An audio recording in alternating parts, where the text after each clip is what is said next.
yaptık. Şimdi ise sabah erken saatlerinde otobüsteyiz ve yolculuğa gidiyoruz. Gulin'deki o muhteşem pirinç tarla manzarayı izlemek için. Ve ayrıca orada da hemen yakınında bir tane köy var. O köyde de yerel Mao halkı yaşıyor. O halkın da bir gösterisi olacakmış. Onları izlemeye gideceğiz. Tabii ki bunun için rezervasyon yaptırmıştık normalde. Ve yaptırdığımız rezervasyonda 2 ya da 8 kişi arası yazıyordu. Çincemiz de çok iyi olmadığı için maalesef oradaki ufak bir detayı atlamışız. En altta bir yerde otobüs işareti varmış.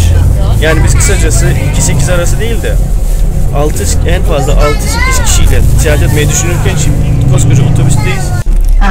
Arkadaşlar işte bizim gibi bu hale düşmemek için rezervasyon yaptırmadan önce çok iyi bir şekilde kontrol ediniz veya Çince bilen iyi bir arkadaşınıza, Çincesi çok iyi olan bir arkadaşınıza danışınız. Aktarım yapmak için diğer otobüse indikten sonra yaklaşık olarak yarım saattir hala bekliyoruz ve dışarıdan hava hafif yağmurlu, millet dışarıda beklerken biz de böyle bir polis istasyonuna sığındık. Yani. Arkadaşlar şimdi ise Yava kadınlarının yaşadığı bir köye geldik, küçük bir köy.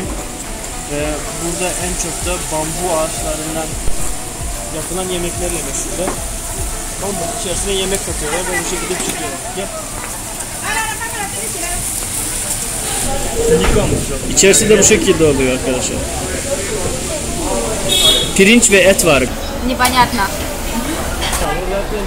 Bu pirinçlerin içerisinde domuz olduğundan dolayı biz maalesef yemedik.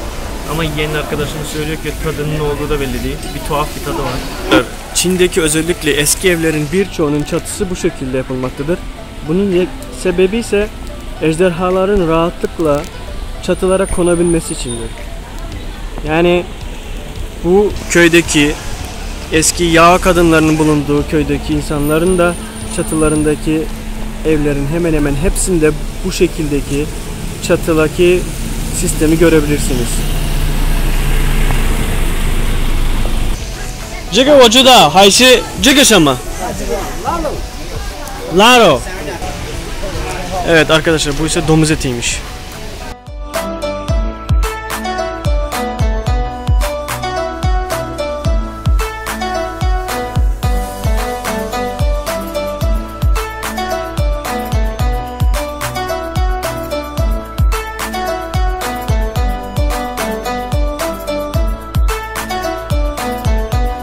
Yağ kadınlarının saçları ortalama olarak 1 ya da 1,5 metre boyunda uzatıyorlar. En uzunu ise buradakilerin 2,1 metre olduğunu söyleniyor. Düşünün yani 2,1 metre uzunluğundaki saç. Ve bunu hiçbir şekilde şampuanla yıkamıyorlar.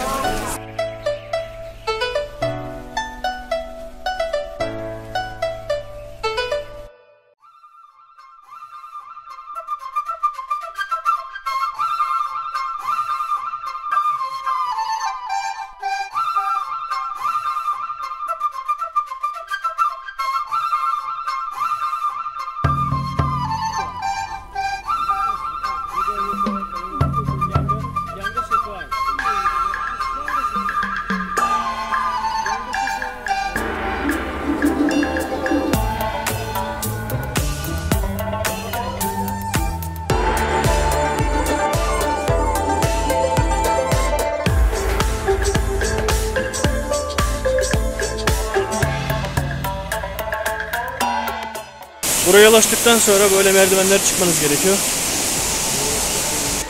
Terasların en iyi manzaralı olan yerine çıkabilmek için de bu yollardan geçmeniz gerekiyor. Yaklaşık 45 dakika yürümeniz lazım.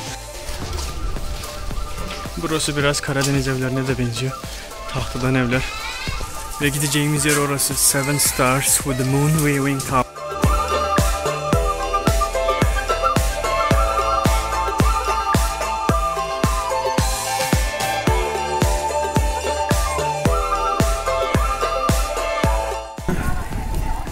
Sonunda Longji teraslarının tepesine, yani pirinç tarlalarının en yüksek yerine ulaşmaya başardık. Manzara da bu şekilde.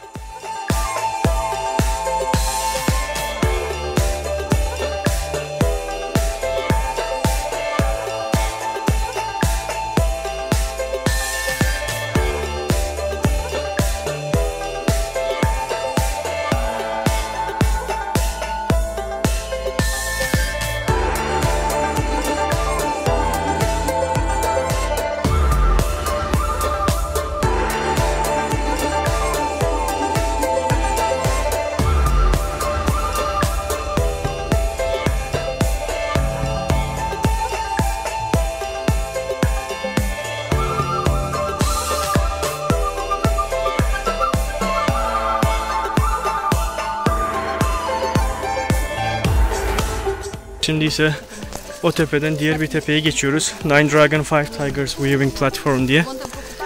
Orasının da çok daha iyi manzarası olduğunu söylediler. Bizim de otobüse binmemiz için yaklaşık 1 saat süremiz kaldı. 1 saatte oraya görüp aşağı inmemiz gerekiyor.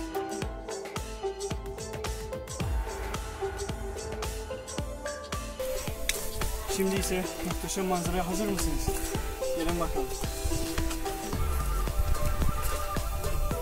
Bunun yolu aslında biraz daha tehlikeli diyebiliriz. Fakat her şeye değer. Buradaki sis tıpkı Karadeniz'i andıran muhteşem manzaralar. Ve bizim bedavadan fon müziğimiz var.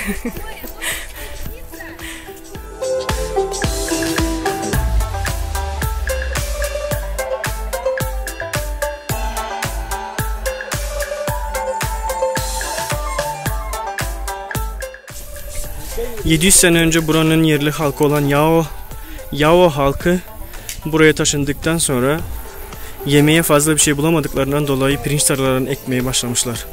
Ve 700 senelik eserin sonucu da bu muhteşem manzaralar ortaya çıkmış. Aşağı inerken de böylece pirinç tarlalarının arasından geçebiliyorsunuz ve çok iyi kareler yakalayıp resim çekilebilirsiniz.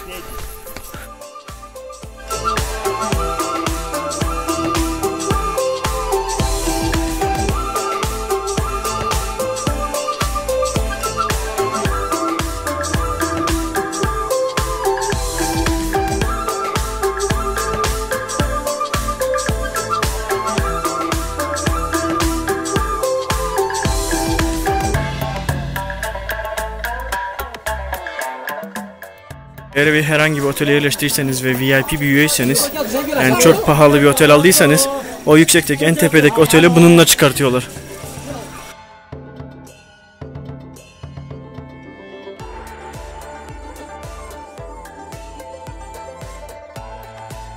En üstteki oteldeki yerleşen şeylerde araba falan çıkamadığı için bu şekilde buranın yerli insanları, özellikle yaşlı insanlar, inanın kadın ve erkekler, ortalama 60-70 arası yaşındaki insanlar bu şekilde hamallık yapıyorlar. Yani bizim zar zor çıkabildiğimiz en yüksek tepeye bunlar sizin eşyalarınızı, valizlerinizi böyle arkaya sepetine, sırtına sepete yerleştirerek çıkartıyorlar. Gerisini siz düşünün artık. Ne kadar üzücü bir durum. İşte tam da böyle bir şeyler gördüğünüz zaman ister istemez insanın aklına o şarkı sözleri geliyor. Adaletin bu mu dünya?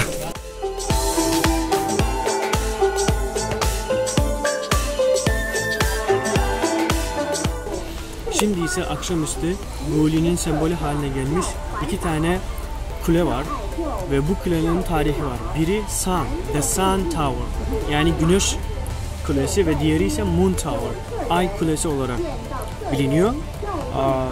Ve bunların ışıklandırması da ona göre yapılıyor. Biraz daha uzun olanı Sun Tower, yani Güneş Kulesi olarak geçiyor ve güneşin simgeleyen sarı ışıklarıyla renklendirilmiş.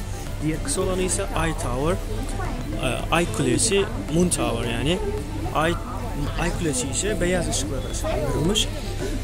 Bu gördüğünüz binalar Budizmin bir simgesi haline gelmiş.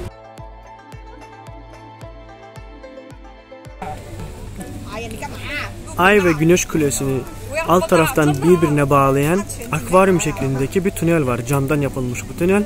Bu tüneli de görmek isteyenler onun altına gelmesi lazım. Fakat turizme şu anlık açık değil maalesef. Göl üzerine kurulmuş bu iki ihtişamlı bina gerçekten de muhteşem görünüyor.